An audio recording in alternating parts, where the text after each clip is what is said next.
All right, welcome to the Apex Vaulting Podcast. This is episode 97. It's going to be a solo episode. I want to talk about a bunch of topics, but before I get started with that, remember, if you enjoy the podcast, please subscribe to our YouTube channel or subscribe to us on iTunes Podcasts. Please like, share the podcast. That goes a long way. That really helps us out. So thank you for watching, and thanks if you do that. A couple things that I wanted to talk about this week. I put a tweet out and I posted on Instagram. I'm going to read the tweet and then we're going to kind of talk about this topic for a second. I tweeted out, is selling a pole to a novice high school vaulter the best thing a club coach can do? Or are they just trying to make a quick buck and eventually creating a bitter experience for someone who thinks a new pole will get them a PR, provide more value? On Instagram, what I did too was I gave a caption, and I wanted to expand on that a little bit more. I wrote, "Trust me, I get it. If a kid needs the next pole and their school doesn't have it, great value. But too often I see coaches peddling whatever brand of pole to a novice kid that has way more skills to work on and learn, and plenty of poles at school to make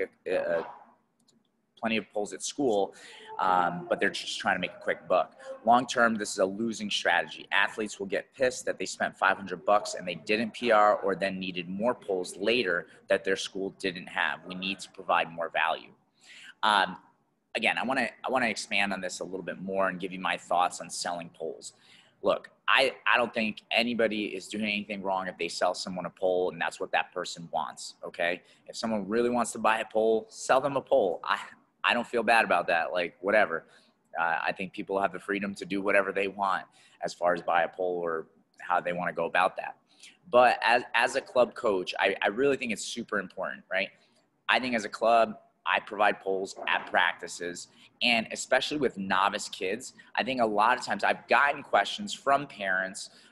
They ask, "Hey, Bronco, do we need to buy a pole for Johnny or Sally?" And I'm like, look, not yet. They're just getting started. They're maybe not even bending the pole yet, or it's just barely bending. They're learning a lot of skills. And I would hate to see a parent spend $500 or more on a pole or two. And then 6 months down the road, if the kid really takes to vaulting and gets better, they might need like the next 10 poles, or they might need another 2 or 3 poles.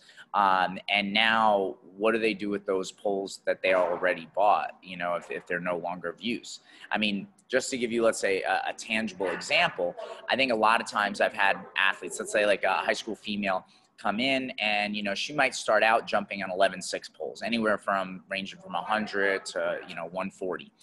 And, start jumping like that. The pole's not really bending. It's not really a big deal which pole they're jumping on too. Like I know if they tell me, like, let's say they jump on an 11.6, 120 at practice and they're like, "Bronco, my school only has a 130. I'm like, "You're fine. Don't worry, but just use that. Like you'll get by the dual meets."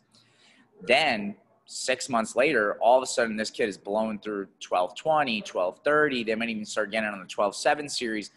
And in that situation, it's like, I really would have felt bad selling, the parent and the kid an 11.620 early on, when now they're actually needing bigger and bigger poles, and actually the pole they're on becomes super, super important, I think this also goes a little bit into a coaching philosophy. I know for some people, I think it's super, super important. They want to see an athlete bend a pole as soon as possible. To me, that's not super important. I think there's plenty of coaches out there that talk about the positives of doing straight pole drills. And I think starting out beginners doing straight pole, teaching them how to jump off the ground with a pole, move the pole, swing on a pole, turn, learn all these skills. I think that's super important in the beginning. I'm not too preoccupied with whether or not they bend the pole, but that's the thing. If your first step is like you're trying to get a kid to bend the pole, then they need to be on a light enough pole. And now the next pole is important, the next pole is important, and the next pole is important.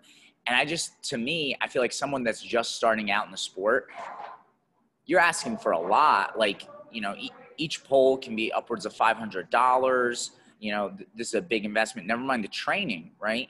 I think here at Apex, we try to provide as much value as possible. And I think for the people who are coming in 3 days a week for a season, they're paying something like less than $20 a practice, which I think is super reasonable. But now if on top of it, they have to buy, I don't know, 2-3 poles at $500 a pop, that's a big, big investment. I don't think that needs to be made, you know, when you're a beginner or novice athlete. You know what I mean? How serious is this kid? You know, is this kid in a situation like let's say now you have a high school kid. Let's say that same high school girl, Sally, right? She's now a senior and she's jumping, I don't know, 12.9, and she jumps, you know, on a 13-foot series, and she goes through anywhere from, you know, a 13.30 or I don't know, 13.40 through 55. And her school doesn't have those. If she, and as the club coach, you're not going to be at her meets very often. You're only going to be at the championship type meets, and, you know, maybe they're going to have to jump at dual meets or whatever. Okay, if it may make sense for that kid to buy 1 or 2 poles. Also, if they're going to continue jumping in college and they know that maybe even their college might not have the poles that they need, again, maybe it makes sense for them to purchase some poles. I could see that situation. But I think one of the things when I always talk about coaching pole vault, one, like a big motivator for me is helping people. And 2, I really want to grow the sport. I love the sport. I've learned a lot through this sport. And I think to grow the sport, we need to give people more access to our sport. And so when you're kind of like pushing poles on people, well, that's going to be a limiting factor. You know, one of the examples I always use of this is like, you know, are there more kids skateboarding, or are there more kids, you know, doing equestrian sports, you know, riding horses through those courses? Skateboarders. Why? Because for skateboarding, you know, maybe you spend $100, you get a skateboard, go have fun. You can go skateboard. You know, equestrian sports are super expensive. You know, you got to have a horse. You have to rent a stable space. You need to pay for the horse's food, you know. So these are limiting factors. This is why not a lot of people are involved in that sport. And I get that pole vault is expensive, right? And, you know, last episode we had Alex Curran on, and we talked about, you know, he finally, you know, he did it. He got an indoor facility, super pumped for Alex, and I'm sure he's going to be very successful. He's driven, he's passionate, and I think he's coaching for the right reasons. All good stuff, and I wish him a lot of success. But yes, it is an expense when you start a business, right? Like for a club owner to buy a set of pits, you know, for you to buy a series of poles so you have poles that athletes can jump on. These are all expenses. I get it, right? But imagine, I'm going to give you another example or analogy in this case. Imagine if you went to like LA Fitness, right? Like you want to work out, you know, and like they had a squat rack. Maybe they even have barbells, but they don't have plates. They don't have any weights. Like you have to bring your own weights. Why would you go to LA Fitness? Like it doesn't make any sense, right? Like LA Fitness has to provide that for you, right? The way that a gym becomes cheaper, right? Because, you know, and now prices are like through the roof, you know, this past year. But normally, under normal years, you're paying about $1 a pound, maybe a little bit more if you're getting really fancy weights or like, you know, rubber coated weights and stuff like that. But roughly $1 a pound. So if you wanted to have 1,000 pounds of plates at your house, like you wanted to build your own home gym, you're spending at least $1,000 just on the plates. Then it's going to be $300+ for a barbell. Then the squat rack can be $1,000 plus. You know, then you might want to get some rubber flooring. And this is all if you even have space for a gym. So this is why a lot of people end up, you know, joining a gym like LA Fitness, and they provide the equipment, and all our membership dues are paying for the equipment, paying for the space, and that's what allows us all access to like an LA Fitness. And it's amazing, right? LA Fitness, regardless if you have a home gym or not, has more for you than you would ever have at your home gym. You know, an LA Fitness could have a pool, they have the racquetball courts, maybe a basketball court, they have a lot more space, you know. And that's the same way I view pole vaulting clubs, right?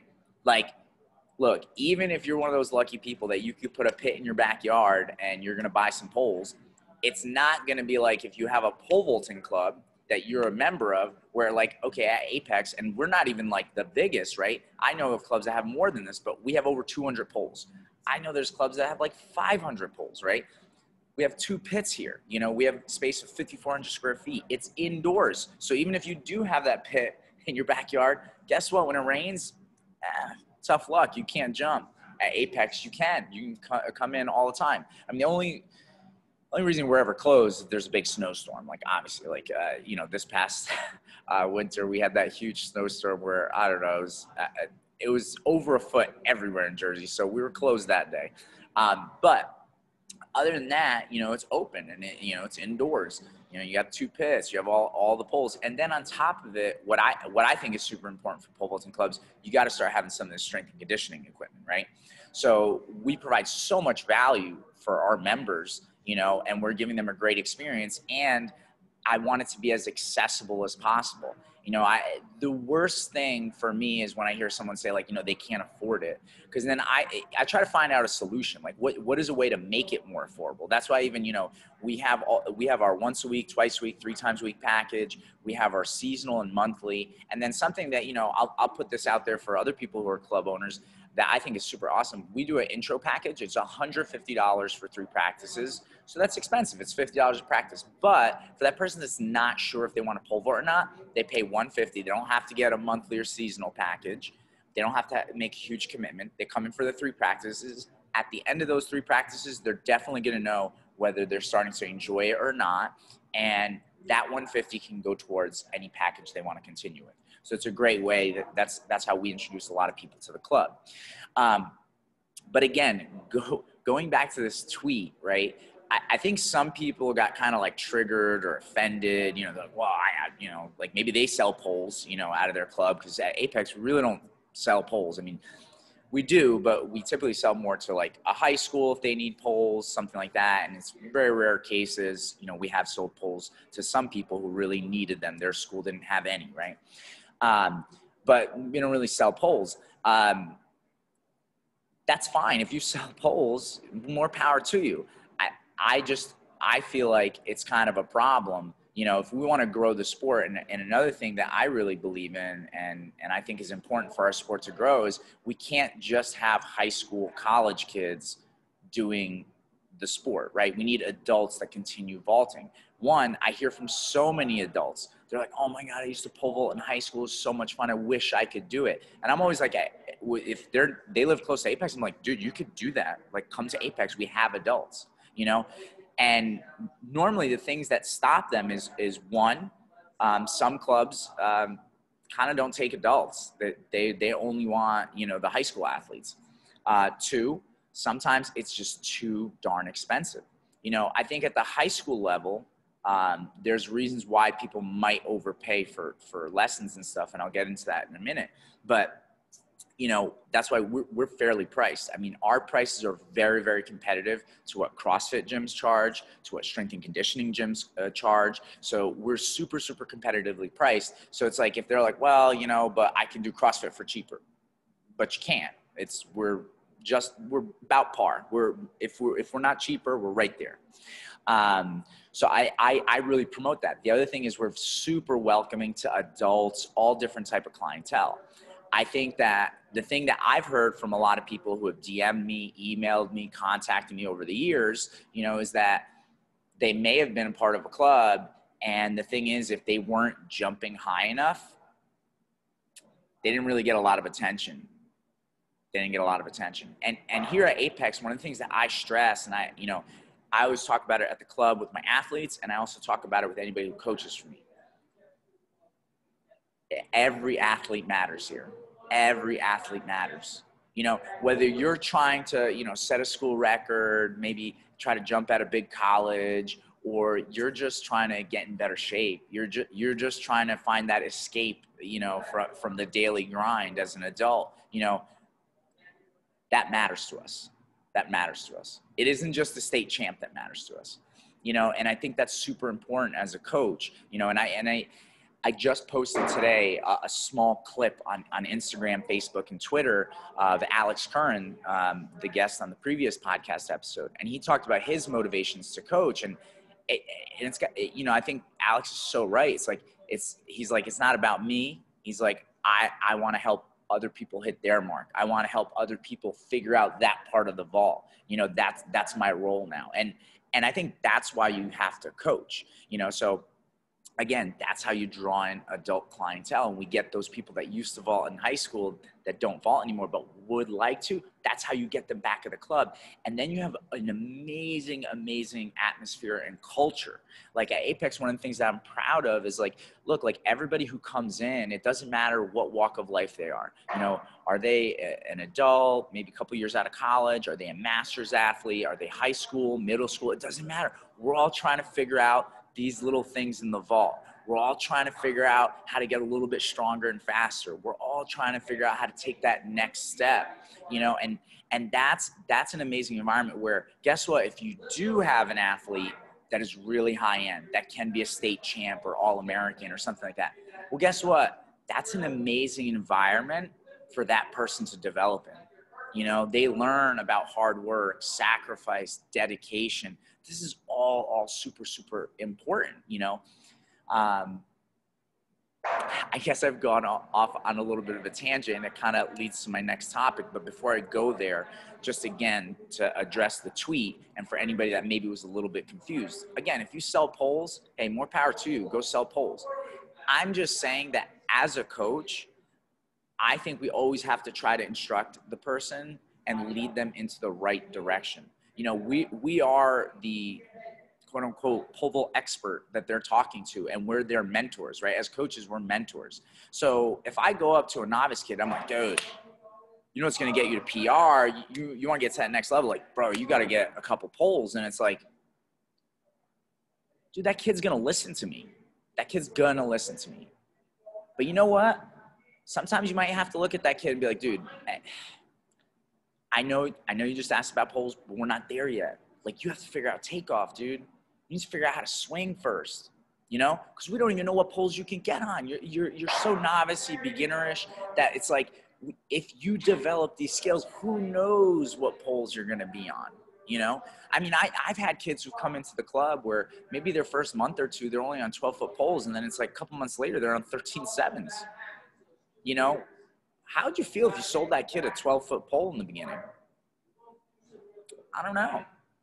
You know, the other thing is too, it's like, again, if somebody really wants a pole bad, I'd be like, okay, I don't recommend it, but if that's what you really want, I'm not going to stop you. If maybe you just want to have that pole, you know what I mean? You're like, you want to know that it's in your garage, you know?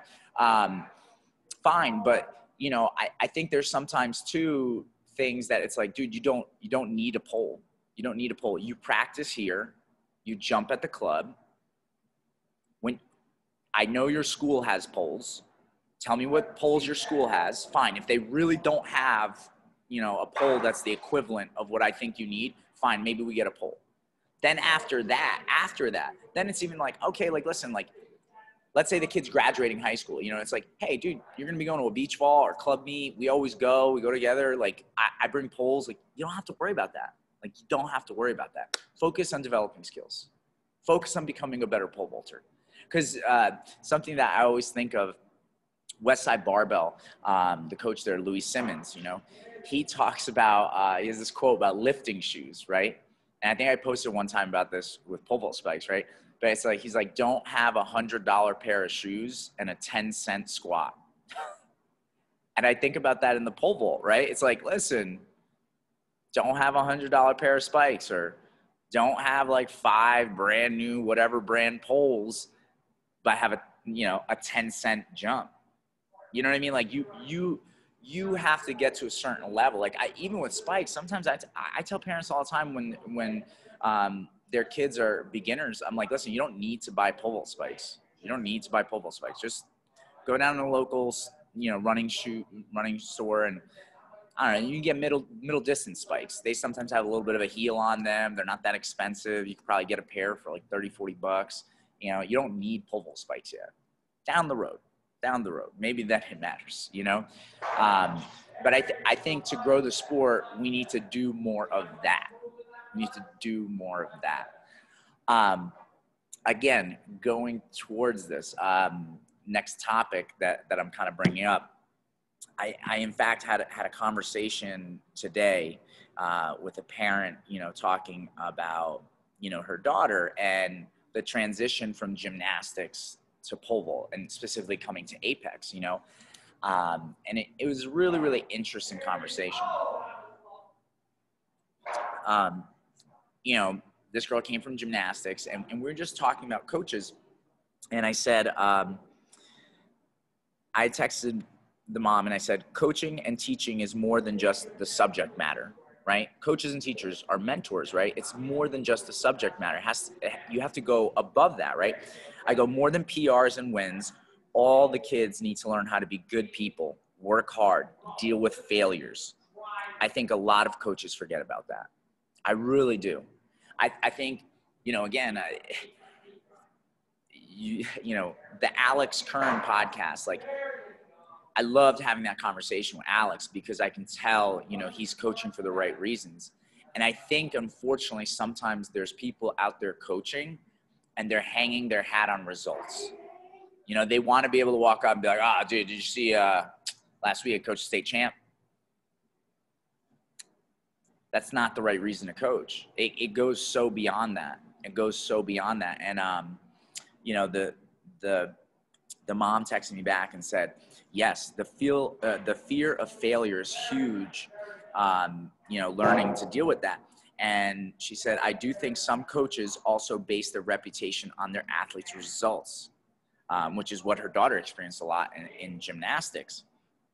And I said, too many coaches take credit for results. And don't get me wrong, a coach helps an athlete along the journey, but some of those results just come from some freakishly good athletes, right? It's like, even in the pole vault, like, and you know, because of COVID and everything, I ended up not doing this post because of everything that went on. But like, I had a kid last year, Brendan Sheehan, and listen, kid did awesome. Freaking worked his ass off. But also, he got freakishly big. Like, his senior year, you know, I mean, I think when I started coaching him as a sophomore, he weighed 175 pounds, so he's already kind of big. And he was over 6 foot tall then. I don't know how tall he is now, maybe 6'3", so he definitely grew a couple inches, but he just filled out too. I mean, dude's an animal. Like, he weighs like, I don't know, 190, 200 or something like that. And he's in our lifting board. He broke our deadlift record, you know, for the heavier weight category. He did 505 on deadlift, and he's done pull-ups well over 100 pounds. I don't remember the exact number, so I apologize, Brendan. But, you know, the kid works really hard. And, you know, did I coach him? Yes. Did I help him learn how to pole vault? Yes. I think his genetics had a lot more to do with his 15-foot jump. You know, he jumped 15 last year and placed 4th at New Jersey State Meet of Champs, which is awesome. I was super proud of Brendan. But, like, that's Brendan. You know, Brendan was going to jump high. I think if Brendan jumped with a lot of coaches, he would have jumped 15 feet. You know, I can't just take credit for Brendan. Like, it's not, you know, I feel like sometimes as pole vault coaches, we want to like pretend it was like, oh my goodness, this kid couldn't walk and chew gum, and now he's a state champ. You know, I taught him how, you know, everything. It's like, no, I mean, these kids come in with a certain set of talents and skills, and sure, we're trying to build off that. We're trying to make that better, you know, but it's like, I'm proud of Brendan. Brendan did that. I didn't jump 15 last year. You know, I didn't place 4th at State Meet of Champs. Brendan did, you know, and I think we have to remind ourselves as coaches about that. And on the other hand, you know, I've had so many athletes who maybe they didn't place at State Meet of Champs. You know, they weren't a state champ. They weren't a county champ. But I was super proud of those kids' efforts, you know. You know, for some high school girls that I've coached, when they cleared 9, that was a big deal. You know, for some high school boys that jumped, when they cleared, you know, 11, 12 feet even, you know, whatever, that was a big deal. They worked really hard for that, you know, and the other thing that's super important, they learned a lot of life lessons along the way. They learned about hard work and dedication. And I kind of, you know, don't want to talk about this much, but I'll just bring it up because, so for those of you who don't know, there's this guy named David Goggins. This guy was like 300 pounds. His life was going nowhere. He was working in pest control, and then somehow decided he wanted to be a Navy SEAL. On his own, he was able to cut 100 pounds, joined the Navy, became a Navy SEAL, and now he's this like inspirational guy, and he does ultra marathons, and he's just, he has a big talk about this. I'm going to post a short clip, and you know, I kind of got inspired this weekend. I'm going to be attempting, because who knows if I'll finish. I hope my body can hold up.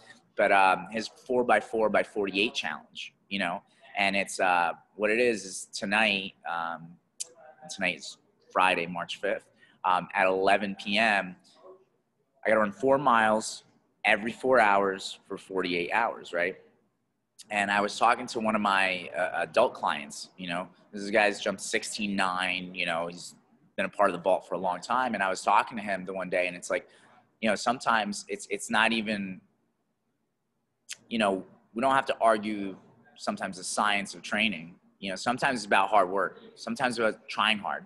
Sometimes it's about sacrifice, you know, and these are all things that David Goggins talks about, you know, and these are lessons that we need to give our athletes and even our adult clients. You know, I've had adult clients where, you know, they might have a little rough practice, and we sit down at the end of the night and we get to talking, and it wasn't really about pole vault. There was life stuff going on. You know, there was life stuff going on, and they needed to talk about whatever was going on, you know, maybe at work that day or that week, and, you know, what's the right way to deal with it. And we talk it out, you know, we talk it out, because that's the important stuff, you know, and that's really how you also build a culture and community that's very open, welcoming, and hardworking. You know, I tell you, I sometimes like, we do a linear periodization at Apex. Nothing complicated. We start with high reps and work our way down to low reps. But before every lifting season, we always do 2 weeks of circuits. We do a lot of GPP. I've talked about that on some of the podcasts, the general prep, right? So do stuff like push-ups, pull-ups, abs, goblet squats, you know, kettlebell deadlift, kettlebell swings, you know, farmer's carries, suitcase carries, and just circuit. You just go from one exercise to the next. You do maybe like, you know, a group of 5 of them, and then 1.5 minutes rest, and they'll do 3 to 5 rounds of that. And I will sometimes like be finishing up coaching, you know, one athlete on the pit, and I see the rest of the group has already started the circuit. And I mean, I just can't help but feel grateful, proud, that people are coming into my building and they are busting their asses. They are working so hard. I mean, you know, people are really pushing it, you know, and I don't, and it was funny. I got a question one time from someone. They're like, Bronco, like, how do you get your athletes to, like, you know, do all those workouts? How do you yell at them? I'm like, no, I don't yell at them at all. You know, it's just, at this point, it's just what happens here. Like, I don't know what to tell you, you know?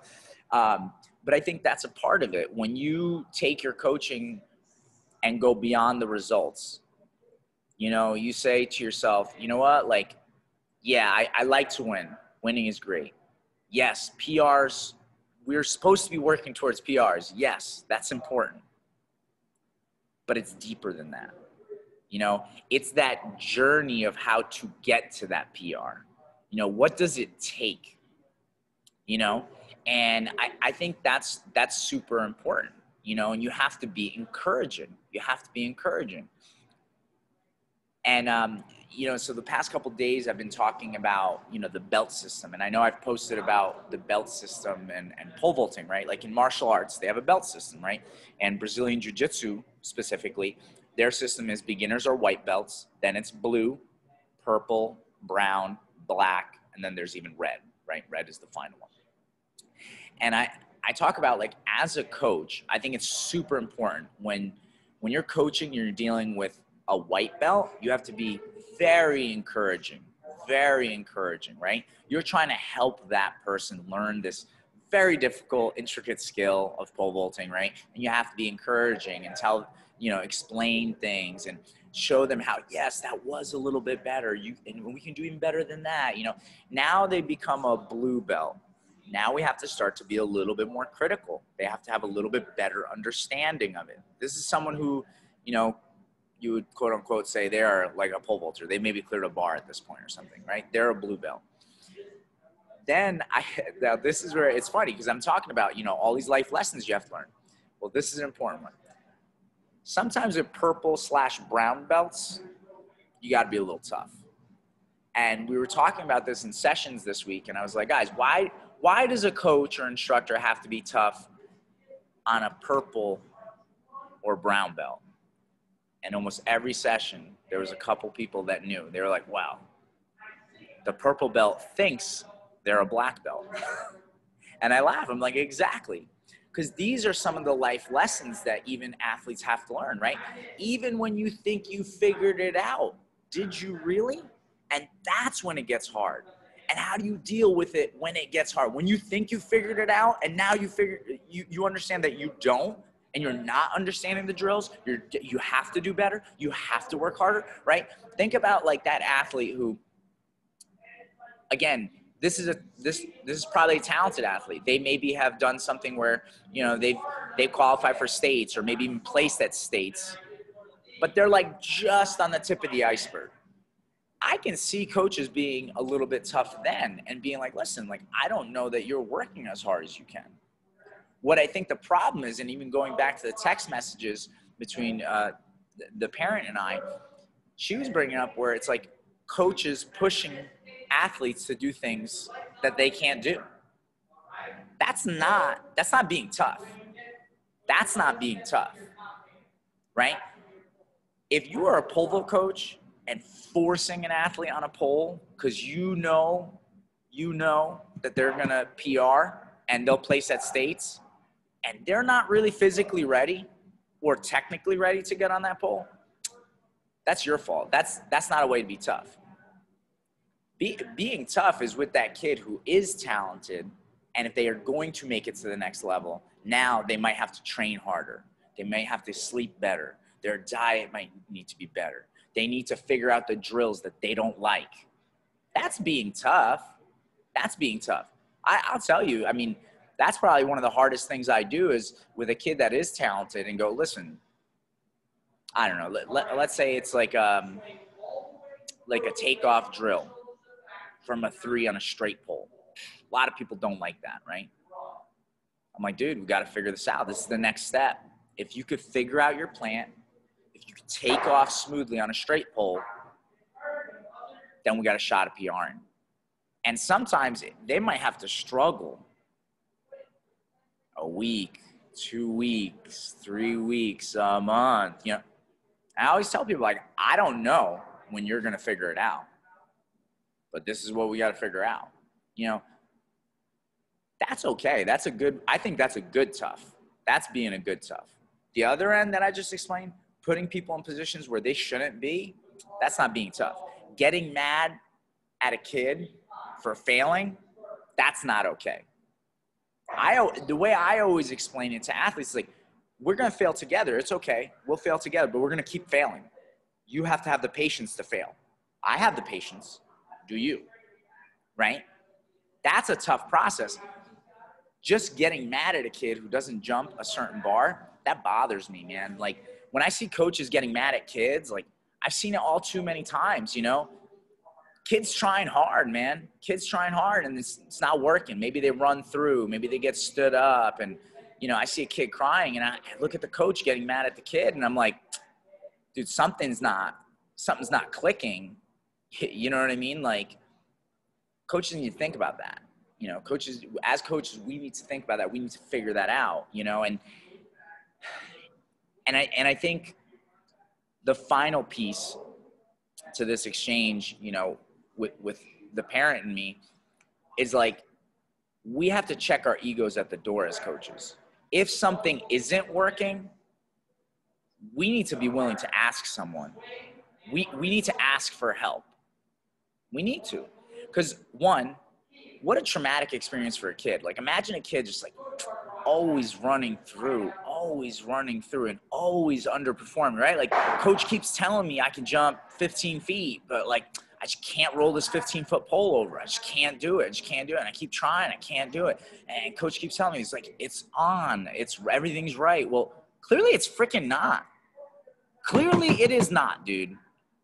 Like, you cannot tell an athlete that everything is on when they can't take off.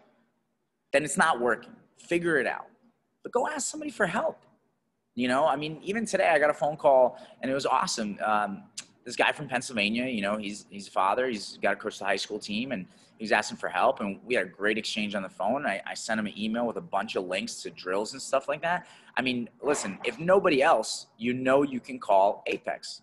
You know, you just email us at apexvaulting@gmail.com, and I'll help everybody that hits me up. You know, you have to do right by your athletes. You have to remember, as a coach, it's not about you. It's about the athlete.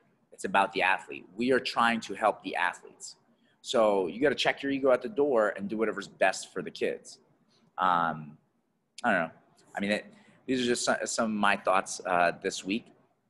I guess we'll end it there. Again, we're going to be doing a podcast episode every single week. If you have any questions you'd like answered, please email us at apexvaulting@gmail.com. You could leave a comment in the YouTube page. You could DM us on Instagram, which is @TheRealApexVaulting.